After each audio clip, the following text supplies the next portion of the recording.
Un témoignage exceptionnel ce matin dans ce studio d'RMC. On revient sur l'explosion sur la course du Dakar. C'était jeudi dernier à Djerra en Arabie Saoudite. La voiture du pilote français Philippe Boutron a explosé, gravement touché aux jambes. Il a été rapatrié en France après avoir été opéré en Arabie Saoudite. Mais la course du Dakar a bien pris le départ. Ce n'est que mardi soir que le parquet antiterroriste a ouvert une enquête. Que s'est-il passé? Pourquoi la course se poursuit comme si de rien n'était?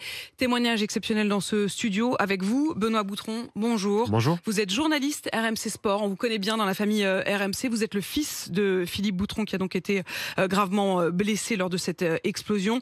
Et Mayol Barbet. Bonjour. Merci d'être là également. Vous étiez en fait dans le même véhicule que Philippe Boutron. Vous allez nous raconter exactement ce qui s'est passé, mais ma première question, c'est simplement de savoir, vous avez choisi de parler, et pourquoi, Benoît? Pour 3 raisons. Déjà, la première, c'est pour apporter le témoignage de Mayol, dire exactement ce qui s'est passé, parce que c'est important de l'expliquer, c'est pas anodin, c'est quand même un événement grave qui s'est passé en Arabie Saoudite.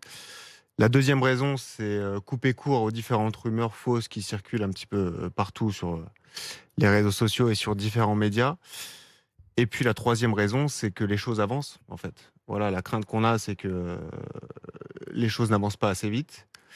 Et nous, on veut vraiment qu'il y ait des responsables qui soient désignés et qu'on avance là-dessus pour nous reconstruire déjà et pour pouvoir justement passer à autre chose. On va le comprendre effectivement parce que, et d'ailleurs Nicolas Poincaré hier nous y avait consacré son Expliquez-nous. Nicolas qui est avec moi dans ce studio pour recueillir ce témoignage.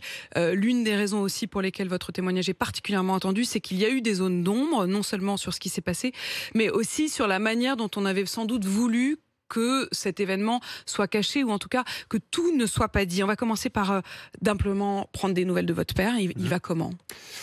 Alors, je le disais, c'est assez grave ce qui s'est passé. Il est grièvement blessé. L'info qu'on peut vous donner, c'est qu'effectivement, il est sorti du coma. Donc ça, c'est déjà une première étape. Et sur ce type d'accident, il faut prendre les choses étape par étape. Donc déjà, il est sorti du coma. La chance qu'on a avec mes proches, c'est qu'on peut aller lui rendre visite quotidiennement. Il est effectivement grièvement blessé aux 2 jambes. Et on en saura plus, a priori, dans une dizaine de jours. Mais voilà, vraiment, il faut rester prudent à ce stade. Il est sorti du coma, vous avez pu échanger avec lui, vous avez pu lui parler. On a pu le voir, on peut échanger. Pour l'instant, ça reste limité, mais comme je vous dis, c'est des moments particuliers. Il est passé par un service de réanimation, donc évidemment, par les temps qui courent, on sait tous ce que ça veut dire. Il faut du temps pour récupérer, mais voilà, les choses avancent petit à petit. Ouais. Il est pris en charge en France, mais il a commencé par être opéré en Arabie Saoudite.